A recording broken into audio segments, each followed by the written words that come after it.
కథాభిమానులకు నమస్సులు. ఈరోజు మీకు సత్యం శంకరమంచి గారు రాసిన అంపకం అనే చిన్న కథ వినిపిస్తున్నాను.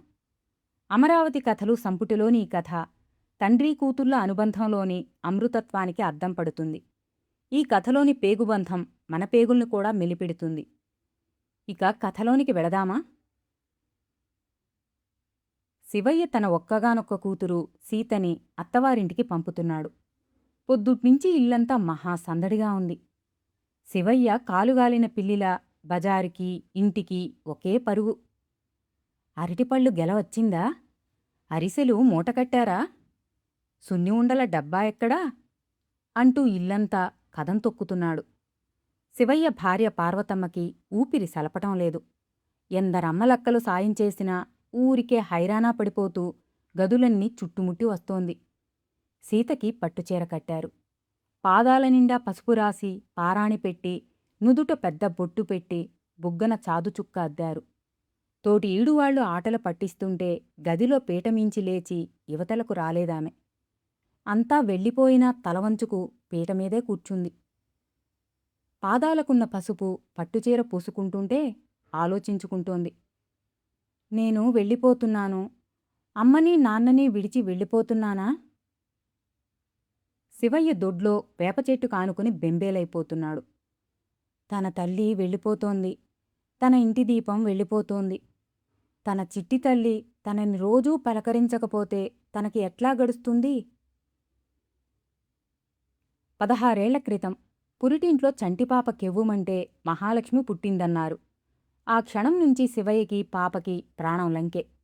పార్వతమ్మ పాలిచ్చి ఉయ్యాల్లో పడుకోబెట్టడమే తప్ప సీత ఎప్పుడూ తండ్రి చేతుల్లోనే ఉండేది. తండ్రి చేతుల మీందే పెరిగింది. 4 ఏళ్లు వచ్చాక బళ్ళో వేస్తుంటే ఊరంతటినీ పిలిచాడు శివయ్య. పిల్లలందరికీ పలక, బలపాలు, మిఠాయి పంచిపెట్టించాడు. బడినుంచి రావడం ఓ నిమిషం ఆలస్యమైతే పరుగు పరుగున ఎదురు వెళ్ళి భుజం మీద ఎక్కించుకొని తీసుకొచ్చేవాడు. వస్తూ వస్తూ సీత బళ్ళో కబుర్లన్నీ చెప్తుంటే శివయ్య ఆనందంగా ఊకొట్టేవాడు. భోజనం ఎప్పుడు ఇద్దరూ కలిసి చేయాల్సిందే. కూతురికి ఏ కూర నచ్చిందో కనుక్కొని తను ఆ కూరే కలుపుకునేవాడు. అన్నాలయ్యాక సన్నజాజి పందిరి కింద శివయ్య పడుకుంటే సీత వెళ్ళి తండ్రి పక్కలో దూరేది. తండ్రి ఊళ్ళో ముడుచుకుని పడుకునేది. తండ్రిని కథలు చెప్పమని వేధించేది. శివయ్య తనకు తోచిన కథ చెప్తుంటే అంతలోనే నిద్రపోయేది. 2 చేతులా తన్ని కావిలించుకుని నిశ్చింతగా నిద్రపోయే కూతుర్ని చూస్తూ పైనుంచి రాలుతున్న సన్నజాజి పూలను చూస్తూ కళ్ళ నీళ్లైపోయేవాడు శివయ్య. మరీ రేపట్నుంచి తనెవరికి కథ చెప్తాడు? సన్నజాజి పూలు ఎవరిమీద రాల్తాయి? తెల్లవారి నిద్రలేస్తూనే అమ్మా అని కూతుర్ని పిలిచేవాడు. తన తల్లి ముఖం చూసుకుని ఆ పైన లోకం ముఖం చూసేవాడు. స్నానం చేసి దేవుడికి పూజ చేసుకుని కూతురికి ముందు హారతి కళ్ళకద్ది ఆ పైన తను అద్దుకునేవాడు. తనిప్పుడు పొద్దున్నే లేవగానే ఎవర్ని పిలవాలి? తన పూజకు పూలు కర్పూరం ఎవరందిస్తారు?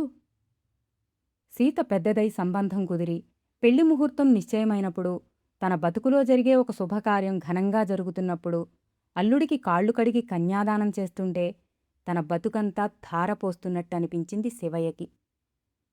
వరండాలో ఎవరో అరుస్తున్నారు.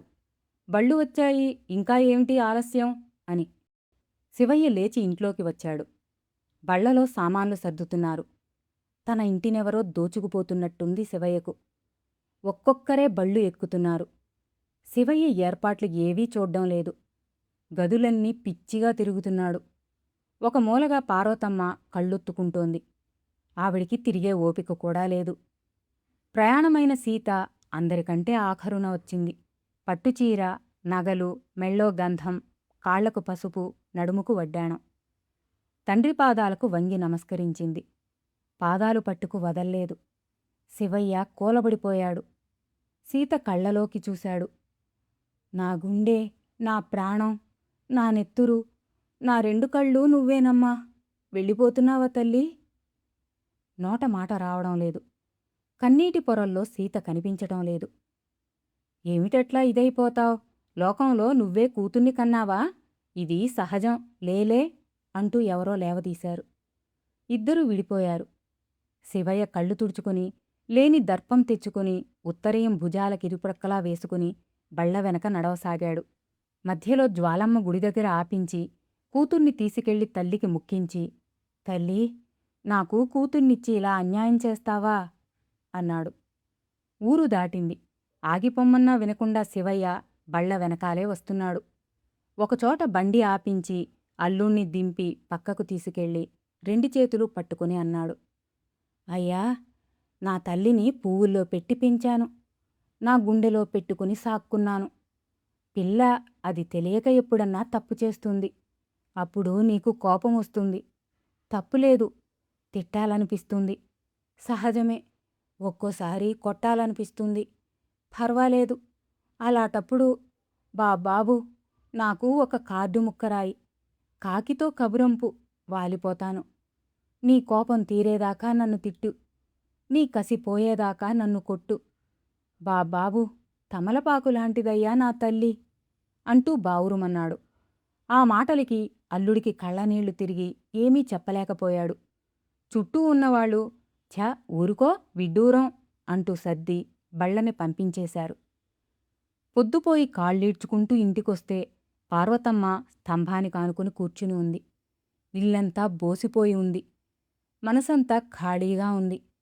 ఎవరూ మాట్లాడుకోలేదు. అన్నం వడ్డిస్తే ముట్టలేదు శివయ్య. పార్వతమ్మ అంది, మా అయ్య నన్ను ఈ ఇంటికి పంపించినప్పుడు ఈ బాధ పడలేదా? నువ్వు నన్ను సల్లగా చూసుకోలేదా? అట్టాగే నీ కూతుర్ని చూసుకుంటాడల్లుడు. శివయ్య కళ్లలో ధైర్యం. అదో, అది నీ కూతురికిష్టమైన కూర, కలుపు అంది పార్వతమ్మ. ఆ మాట వినగానే గబగబా ఆ కూర కలిపాడు శివయ్య. కాని ముద్ద నోటికెక్కదే. ఇదండీ కథ. విన్నారుగా. కూతురు అంటే మనం ఒకే జన్మలో పొందే రెండో అమ్మ అని ఒక కవిగారు అన్నారు. ఈ కథలో అదే భావన మనల్ని కన్నీరై ముంచేసింది.